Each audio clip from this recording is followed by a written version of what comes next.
Hello dear students, welcome back to my class. In the last class, we had seen Snapshot of a Dog written by James Grover Thurber, and it was a nostalgic account of his dog, Arthur's dog, the pet dog. What is its name? Its name is Rex. So the author speaks about his dog's features, its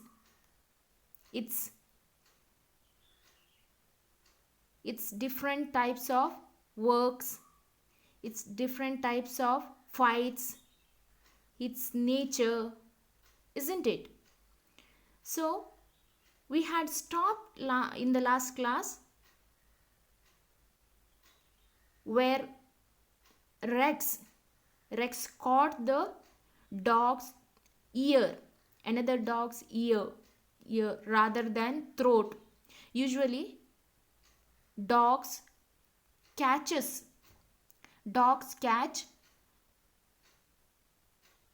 the throat of other dogs, but here Rex is an exceptional.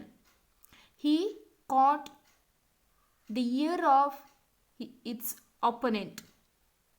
So let's see what is going on. The continuation of the fight. We are seeing that there was a screeching, the painful screaming of that another dog which was caught by Rex.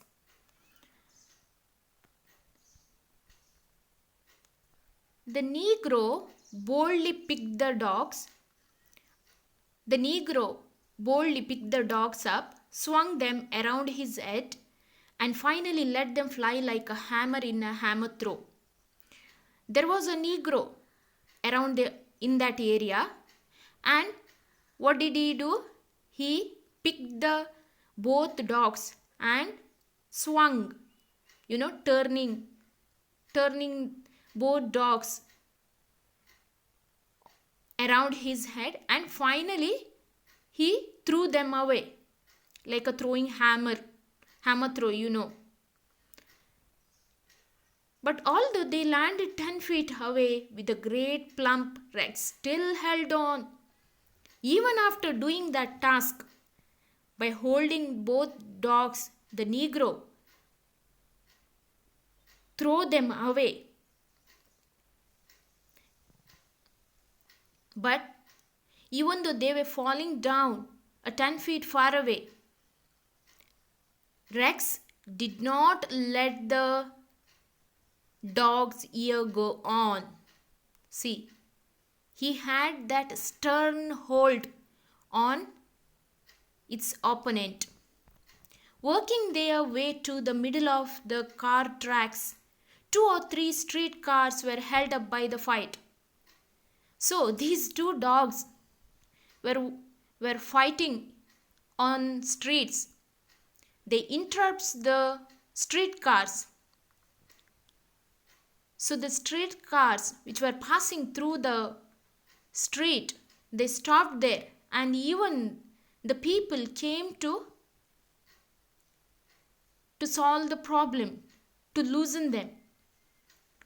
A motorman tried to pry Rex's jaws open with the switch rod. See, even after landing into the ground from 10 feet away, Rex had that great hold on its opponent's ear. The two dogs eventually worked their way to the middle of the car tracks. In the course of this fight, what they had done, they reached in the middle of the car tracks. While 2 or 3 streetcars were held up by the fight. The street cars were distracted by these two dogs. They could not move on, so they stopped.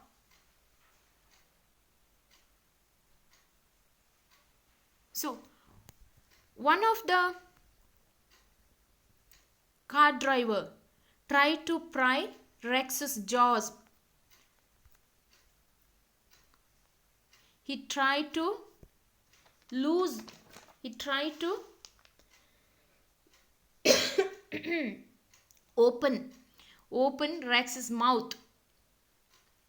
Pry, P-R-Y, not a fry, pry, to open with the tool. One motorman tried to open Rex's mouth with a switch rod, iron rod which can bend easily. Somebody lighted a stick and held it to Rex's tail, but he paid no attention. So they used many tricks to separate these dogs, to lose Rex's hold from another dog. Rex's joy of battle, but Rex was, he was in a happy mood, joyful mood of battle. When battle was joined, was almost tranquil. See, he was in a quiet, cool, peaceful mind. He had a peaceful state of mind. He was silent. He never cared whatever people did. He was enjoying it was enjoying its battle. He had a kind of pleasant expression during fights. His eyes closed in what would have seemed to be sleep had it not been for the turmoil of the struggle. It was like the chaos, the disturbing noise, the sound. People gathered there to separate these dogs. So there was the sound, the noisy atmosphere. But this atmosphere, this activities of people did not bother Rex at all. It was in its pleasant mind, enjoying that battle, holding another dog's ear. The fire department finally had to be sent for, and a powerful stream of water turned on the dogs for several moments before Rex finally let go. See, his hold was such a strong that nobody could separate these dogs. So, at last, they called up the fire department, and the fire department came, and a powerful stream of water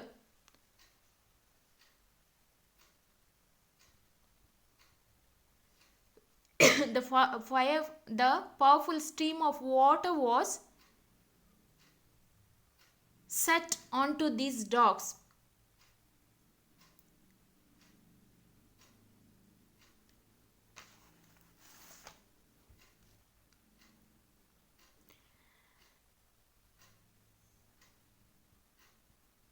Dear students, this photography is taken from downloaded from the website. So, a few sentences are missing here. If you have the reader, please go through. I'll read again from the reader.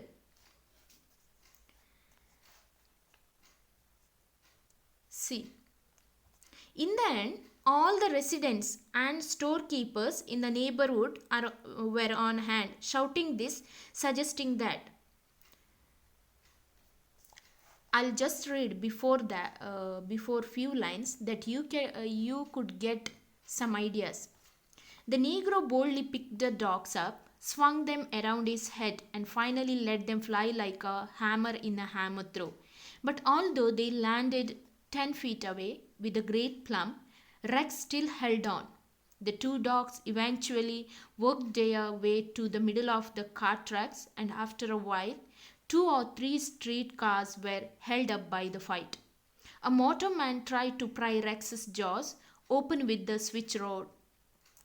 Somebody lighted a fire and made a torch of a stick and held that to Rex's tail. So a motorman tried to pry Rex's jaws that I told you. Uh, they opened a tool. They took up some tool and tried to open Rex's jaws. Somebody lighted a fire and made a torch of a stick. They used the torchlight through a stick. They combined with the stick and held that to Rex's tail by thinking that they can distract its attention. But he paid no attention. The dog, the Rex, he was fully concentrated on his task. In the end, all the residents and storekeepers in the neighborhood were on hand, shouting this, suggesting that. So, in the end, all the people around the area who were residents of that area came with readily available ideas, suggesting their ideas. Do this, do that. But Rex's joy of battle, when battle was joined, was almost tranquil. But Rex did not care anyone. He just enjoying its battle. He had a kind of pleasant expression during fights, his eyes closed in what would have seemed to be sleep had it not been for the turmoil of the struggle. It was the situation was looking like the dog is having a good sleep. The Oak Street Fire Department finally had to be sent for. I don't know why nobody thought of it sooner. So nobody would not get that idea earlier. At last somebody told, and they were sent. They were asked to come, the fire department. 5 or 6 pieces of apparatus arrived. Apparatus, APPARATUS, means equipment, tools. The fire department has arrived with their tools, followed by a battalion chief. Battalion, army. Army means here army hasn't arrived, but the fire department, the unit of fire department has arrived with their chief and along with many tools, equipments. A hose was attached. A hose was attached. Hose means pipe. Water pipe was attached, and a powerful stream of water was turned on the dogs. So they let the stream of water on dogs.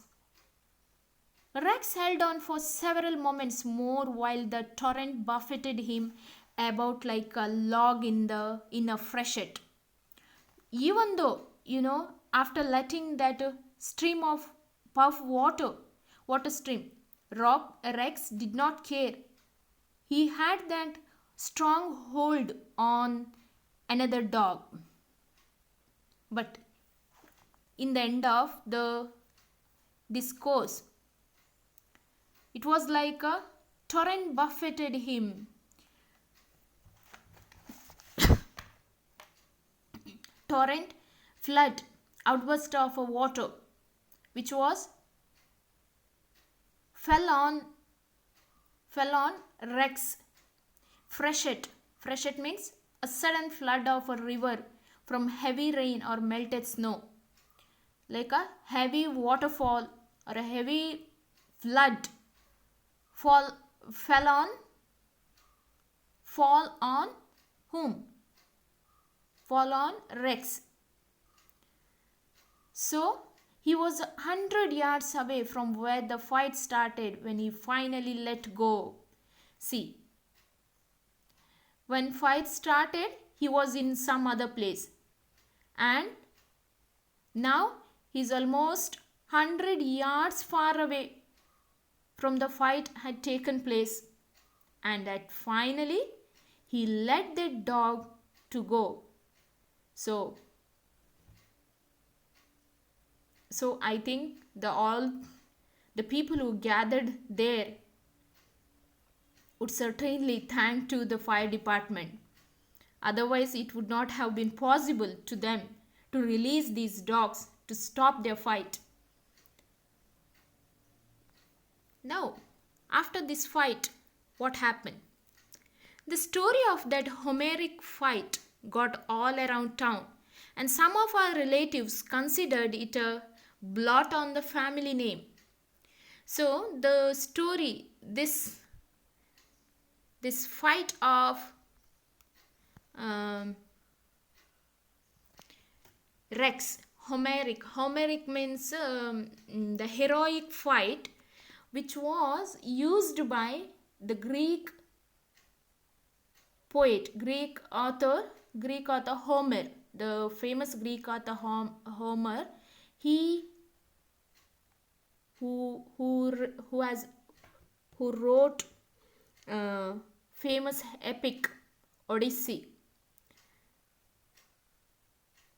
He mentioned in his writings, in his books, the fights fought by heroes is usually called Homeric fights. So this heroic, the fierce fight fought by Rex was spread all around the town, and some of relatives of Thurber, of the author, considered it is a blot, it's a shameful act or a stain to their family name. So they insisted, they forced to the author's family to get rid of Rex. But fortunately, nobody, the author's family did not want to send Rex away. We would have left town with him first, along any road there was to go. So they rather to leave him, or to set him out of their family, what they had done, they took him along with them wherever they went. It would have been different perhaps if he had ever started fights or looked for trouble. The situation was different. But he had a gentle disposition. But he had his own ways, disposition, temperament, character, nature. He has his own nature. He never bit a person in the 10 strenuous years that he lived. So what was his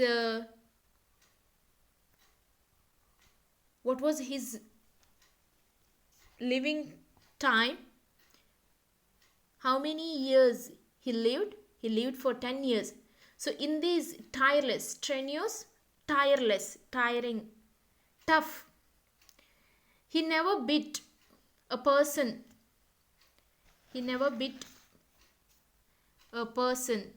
But he had a gentle disposition.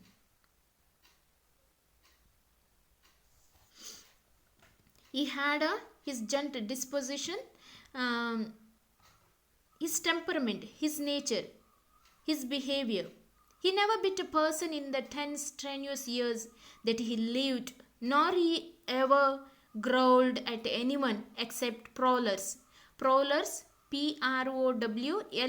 Prowlers. Prowlers means intruders. The people who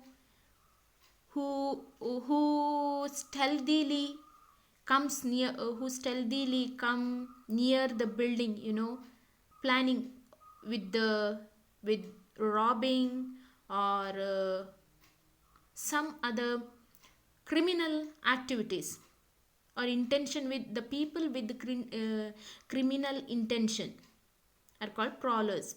He killed cats, that is true, but quickly and neatly without a, a special malice. The, but his another tactic was killing cats, which they could not stop. The author's family could not stop. He killed cats, it's true. Yeah, they killed the cats, it killed the cats, that's true. But quickly and neatly,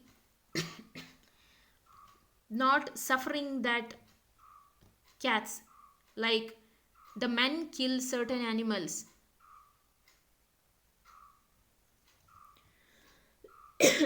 Malice, animosity, the desire to harm someone, hatredness. Hatredness.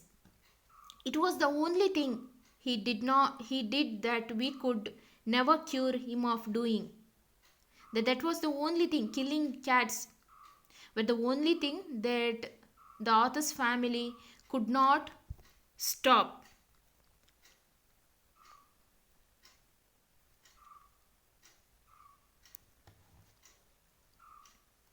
It, he never killed or even chased. He never killed or even he never killed or chased the squirrels, chased a squirrel.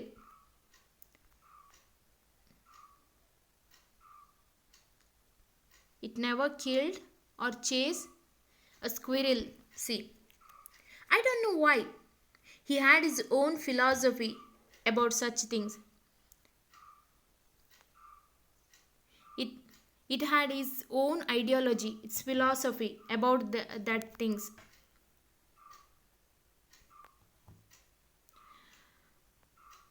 And he never ran barking after wagons or automobiles.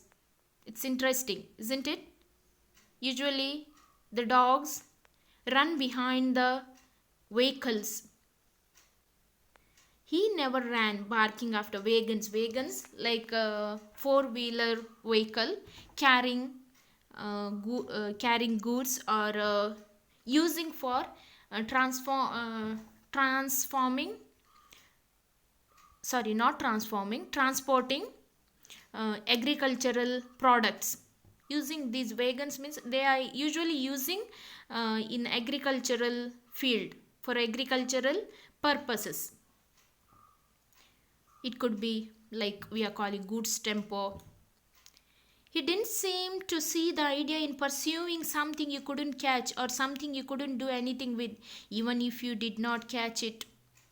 A wagon was one of the things he couldn't tug along with his mighty jaws. So he didn't seem to see the idea in, enjoying the task which you cannot catch. So if you can't do anything with that thing, it's useless to go behind it, isn't it? So the dog has followed this rule, this philosophy. He could not catch the wagon. He can't hold the wagon. Can he? No, he cannot. So a wagon was one of the things he couldn't tug along with his mighty jaws. Tug, pull hard. He can't pull. That's why he knew it. Wagons, therefore, were not a part of his world. So wagons were, these four-wheeler vehicles were not his world. They weren't the part of his world. So let us stop here, and thank you, dear students.